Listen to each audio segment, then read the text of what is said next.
झील के उस पार, आपने ये ज़रूर फ्रेज सुना होगा, झील के उस पार।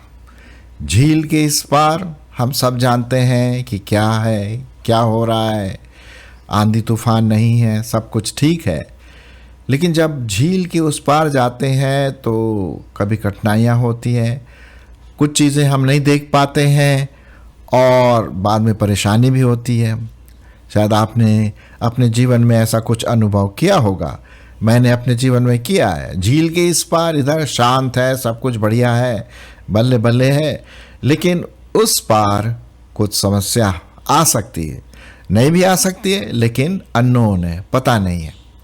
तो इसी बात को ध्यान में रखते हुए मैं आज आपके सामने वो बात बताना मांगता हूँ जो प्रभु यीशु मसीह के साथ गुजरी और उनके चेलों के साथ गुजरी। और ये बात हम देखते हैं, एक गॉस्पल है, लूका रचित सुसमाचार और उसका 8 अध्याय। लूका रचित सुसमाचार और उसका 8 अध्याय और उसका 22 पद से। प्रभु यीशु मसीह अपने चेलों के साथ जगह जगह जाते रहे, प्रचार करते रहे, किंगडम के बारे में बताया, स्वर्ग के बारे में बताया, कैसे उस स्वर्ग में जा सकते हैं। ये सब बातें वो अपने 12 चेलों को बताते रहे। और उसी समय कुछ ऐसी बात हुई झील के उस पार जो आपके जीवन में गुजर सकती है, मेरे जीवन में कई बार गुजरी है। चलिए मैं आपके लिए पहले पढ़ देता हूँ और उसके बाद फिर हम इस पर टिप्पणी करेंगे। लूका रचित सुसमाचार उसका 8 अध्याय और 22 पद। फिर एक दिन वह और उसके चेले नाव पर चढ़े और उसने उनसे कहा, आओ झील के उस पार चलें। अतः उन्होंने नाव खोल दी, पर जब नाव चल रही थी तो वो सो गया। अब यहाँ पर आप ध्यान दीजिए, इंटरेस्टिंग चीज़ हो रही है।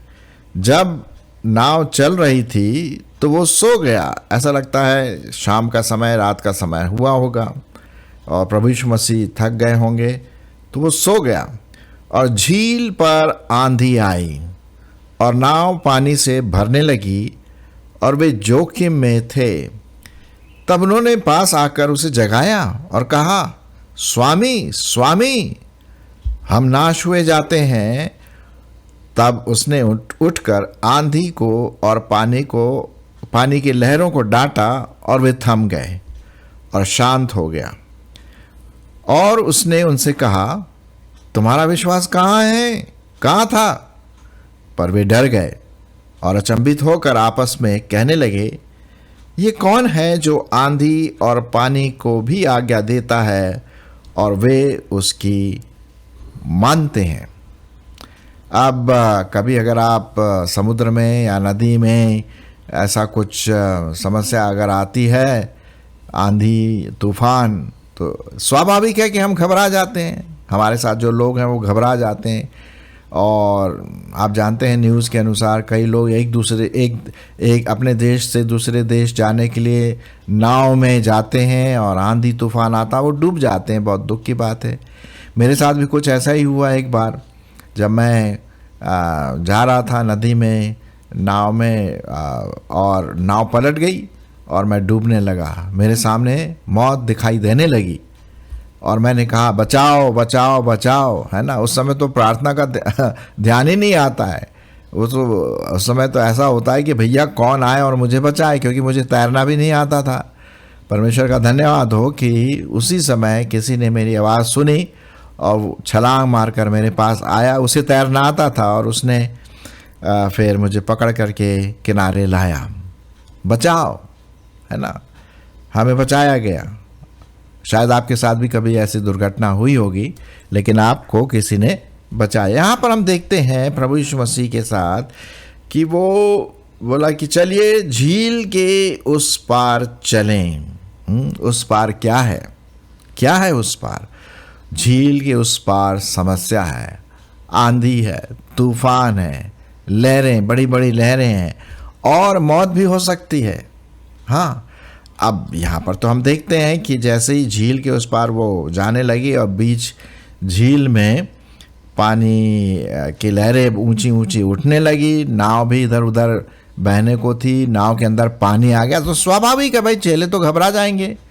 आप अब और मैं अगर होते तो शायद हम भी घबरा जाते, ये तो स्वाभाविक है।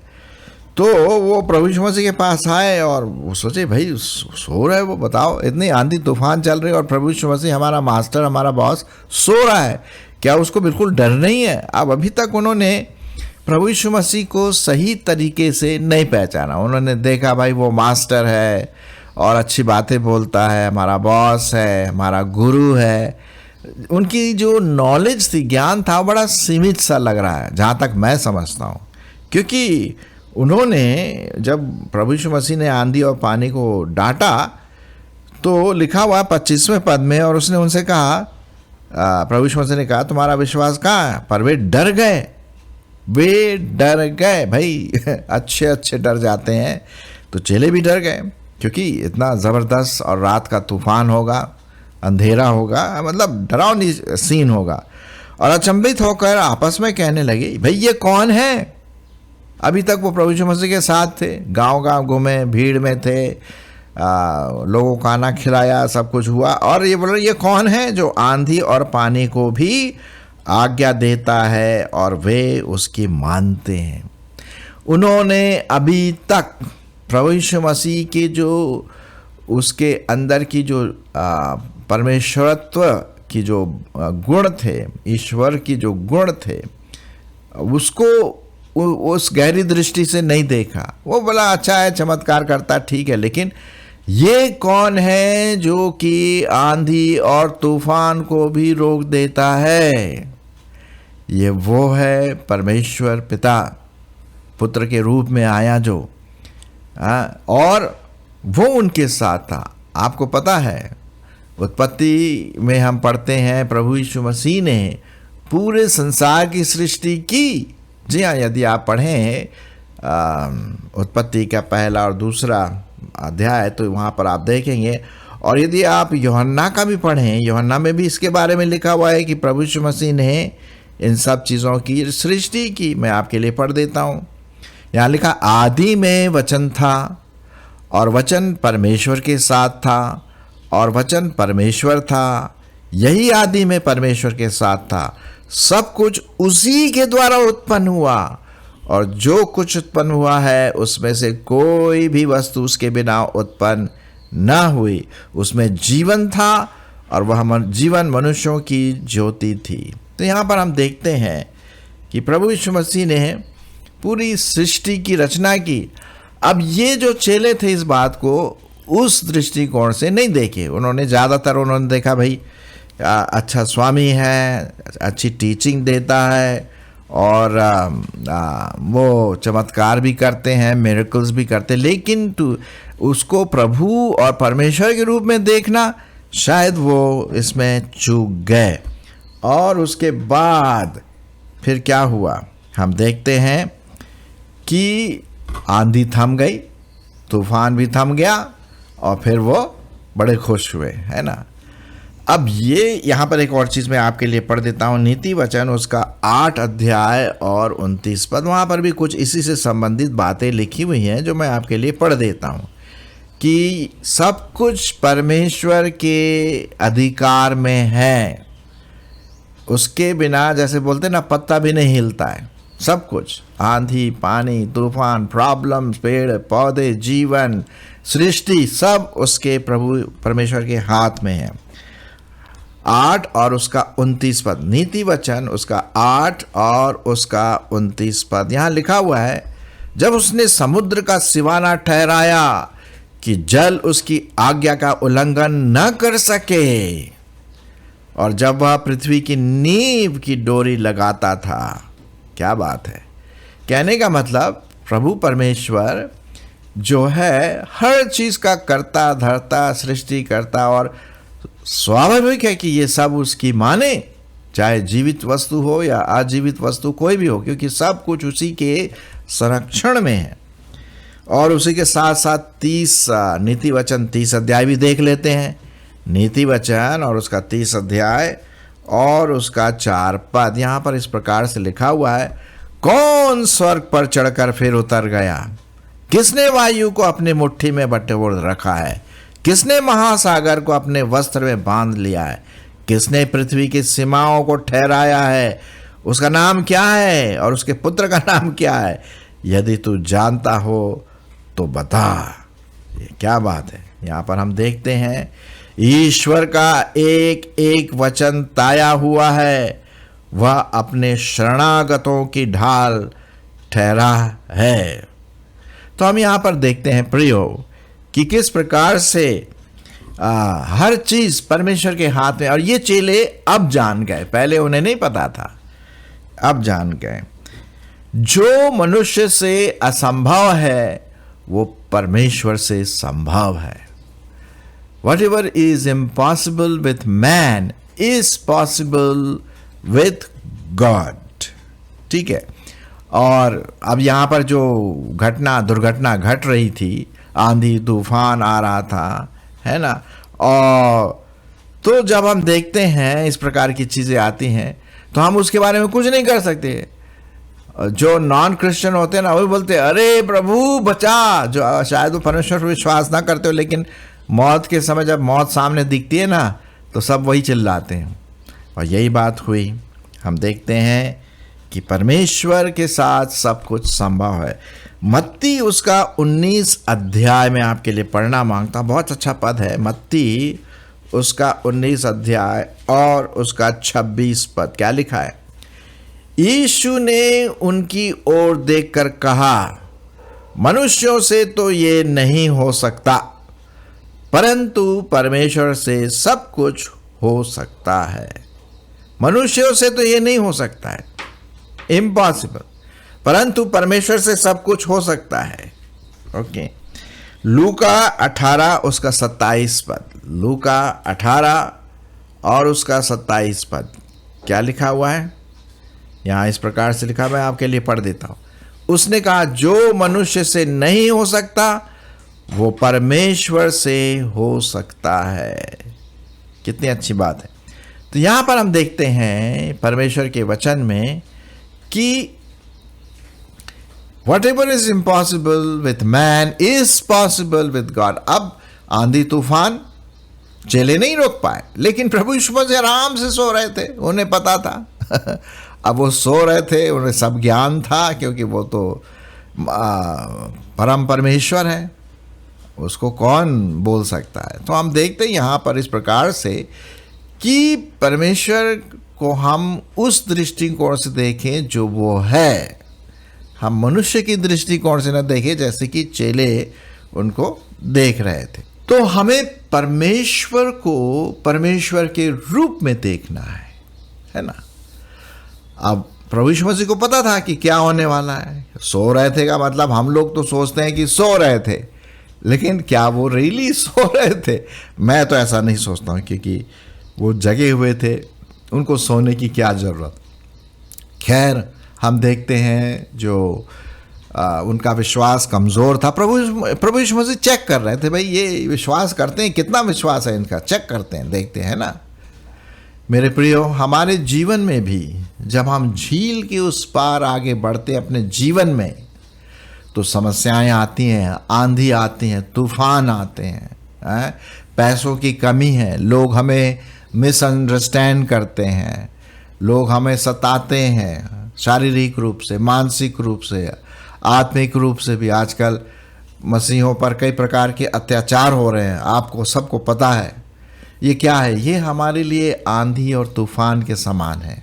हाँ, आज प्रभु यीशु मसीह हमारे साथ हैं, पवित्र आत्मा के द्वारा उसकी उपस्थिति हमारे साथ है। और जब हमारे जीवनों में इस प्रकार के आत्मिक आंधियाँ आती हैं, मिसअंडरस्टैंडिंग आती है, चर्च में समस्याएं होती, परिवार में समस्याएं आती हैं, हम समझ नहीं पा रहे हैं कि ये क्या हो रहा है। चेले भी डर गए थे, क्या होगा, हम तो मर जाएंगे। हमारे जीवन में भी कभी कभी आत्मिक रीति से इस प्रकार की आंधी तूफान आ सकता है, और आता भी। मेरे जीवन में तो कई बार आया और अभी भी आ रहा है। तो हमें प्रभु यीशु मसीह को जाकर के बताना है, प्रभु, ओ प्रभु सहायता कर, विश्वास रखना। लिखा हुआ एक जगह पे आप जानते हैं, अगर तुम्हारे मन में राई के दाने के बराबर विश्वास हो तो बहुत कुछ हो सकता है। क्या हम में विश्वास की कमी है? कई सालों से हम बीमार हैं, या कोई हमारा रिलेटिव, हमारा दोस्त, चर्च के लोग बीमार हैं, नहीं हो रहा, कुछ नहीं हो रहा, मेडिसिन सब ट्राई किया। मैं बोलता हूं प्रभु पर विश्वास करिए, सब कुछ हो गया, कोई बात नहीं, परमेश्वर हमें सब देख रहा है। वो कभी सोता नहीं है, उसको सोने, वो कभी ऊँघता नहीं है, वो तो हमेशा हमारे लिए एवर प्रेजेंट है। आई एम, मैं हूँ, हमेशा प्रेजेंट है। तो आपके जीवन में जब इस प्रकार की आंधी, तूफान, मुसीबतें, ताड़नाएं, यातनाएं और भी कई प्रकार की चीज़ें आती हैं, तो आइए हम उस प्रभु परमेश्वर पर पूर्ण विश्वास रखें। अब ये मैं नहीं बोल रहा हूँ कि दवाई ना दें या डॉक्टर के पास ना जाएं, अपनी तरफ से जो कुछ भी हो सकता है उसको ना करें, उसको करें। जो भी हम करें सब परमेश्वर के नाम के द्वारा करें, उस पर पूर्ण विश्वास के द्वारा करें। बहुत अच्छी बात किसी ने कही है कि I will say in English, इस प्रकार से, फिर हिंदी में बोलूँगा, if you do your possible God will do the impossible. यदि आप जो भी चीज़ें संभव कर सकते हैं समस्याओं के बीच में, तो आप जो भी पॉसिबल है आपके साथ, संभव है, उसको करिए। जो असंभव है वो परमेश्वर करेगा। अब देखिए ना, जो लाजर जो मर गया था 3 दिन से, लोग तो उसको जीवन नहीं दे सकते थे, लेकिन प्रभु यीशु मसीह ने कहा कि अच्छा भाई पत्थर हटाओ। वो आए जहाँ लाजर मरा था और सब रो रहे थे, दुखित थे। उन्होंने कहा पत्थर हटाओ, और उन्होंने पत्थर हटाया। तो लोग पत्थर तो हटा सकते थे जहाँ पर वो गड़ा हुआ था, लेकिन जीवन नहीं दे सकते थे। प्रभु यीशु मसीह ने जीवन दिया। तो आप जो आपका संभव है वो करिए, बाकी असंभव विश्वास के द्वारा परमेश्वर के हाथ में सौंपे। चाहे तंगी हो, पैसों की कमी हो, मिसअंडरस्टैंडिंग हो, ताड़ना हो, बीमारी हो, मतलब कई प्रकार की आंधियाँ, कई प्रकार के झकझोरें हमारे जीवन में आती हैं, और उसको हमें प्रभु यीशु मसीह के साथ उस पार, झील के उस पार जाना है और प्रभु यीशु मसीह की संगति में रहना है। अब जैसे कि जब वो झील के उस पार गए, आंधी तूफान आए, डर गए उन लोग, चेले लोग, अब क्या होगा? प्रभु यीशु मसीह तो सो रहे। जगाया क्या? वो तो जानते थे। और तो प्रभु यीशु मसीह ने डांटा आंधी तूफान को और वो थम गया। उसी प्रकार से परमेश्वर हमारे जीवन में जो भी मुसीबत, समस्याएं आती हैं, उसको हम प्रभु यीशु मसीह के हाथ में सौंप दें, है ना। तो ये बहुत इम्पॉर्टेंट है, क्योंकि सब कुछ उसके हाथ में है। मेरी तो ऐसी आशा है कि आप प्रभु को जानते हैं और उसी को ध्यान में रखते हुए मैं आपके सामने ये बातें कर रहा हूँ, ठीक है। तो आइए हम इस बात को ध्यान में दें कि हम प्रभु यीशु मसीह के हाथ में, जब हम झील के उस पार जा रहे हैं, यहाँ पर तो बहुत बढ़िया है, झील के इस पार जहाँ हम है सब कुछ बढ़िया है, लेकिन जब आगे जीवन में आगे बढ़ते हैं, जैसे जैसे हम अपने मसीह जीवन में बढ़ते हैं, शारीरिक जीवन में बढ़ते हैं, तो स्वाभाविक है कि मुसीबतें आती हैं। हम पूरे विश्वास के साथ प्रभु यीशु मसीह के ऊपर डाल दें। क्या तू विश्वास करती है? उसने कहा मार्था से, क्या तू विश्वास करती है कि तेरा भाई जी उठेगा? हाँ प्रभु, मैं विश्वास करती हूँ। क्या आप विश्वास करते हैं कि आपकी समस्याओं को प्रभु यीशु मसीह अपने ऊपर ले लेगा, शांत कर देगा, शांति लाएगा? हाँ प्रभु, मैं विश्वास करता हूँ, मैं विश्वास करती हूँ। और इस प्रकार से हम प्रभु के हाथ में डाल दें। तो वही प्रभु यीशु मसीह के, हे अल्प विश्वासी, अभी तक तुमने विश्वास ही नहीं किया। अरे मैं परमेश्वर हूँ, परमेश्वर का पुत्र हूँ, मुझ में ये सामर्थ्य है, मैंने ही तो ये सब कुछ बनाया है। तो आइए मेरे प्रियो, हम फिर से वापस उस भाग में जाएंगे जहाँ पर मैंने आपके लिए पढ़ा था, लूका रचित सुसमाचार और उसका 8 अध्याय और उसका 22 पद से, ठीक है। झील के उस पार फिर एक दिन वह उसके चेले नाव पर चढ़े और उसने उनसे कहा, आओ झील के उस पार चले। अतः उन्होंने नाव खोल दी। अब चेलों को तो पता नहीं था कि क्या समस्याएं आएंगी, लेकिन प्रभु यीशु मसीह को तो पता था क्या होगा। पर जब नाव चल रही थी तो वो सो गया और झील पर आंधी आई और नाव पानी से भरने लगी और वे जोखिम में थे। स्वाभाविक है वो डर गए। तब उन्होंने पास आकर उसे जगाया और कहा, प्रभु, स्वामी, स्वामी, हम नाश हुए जाते हैं। तब उसने उठकर आंधी को और पानी की लहरों को डांटा और वे थम गए और शांत हो गया। और उसने उनसे कहा, तुम्हारा विश्वास कहाँ है? आज परमेश्वर आपसे पूछता है, हे प्रियो, आपका विश्वास कहाँ है? समस्या आ रही हैं, बीमारियां आ रही, तंगी आ रही, पैसों की कमी है या ताड़नाएँ हैं, बहुत सारी समस्याएं आंधी के रूप में आती हैं। तुम्हारा विश्वास कहाँ है? पर वे डर गए और अचंभित होकर आपस में कहने लगे, ये कौन है जो आंधी और पानी को भी आज्ञा देता और वे उसकी मानते हैं?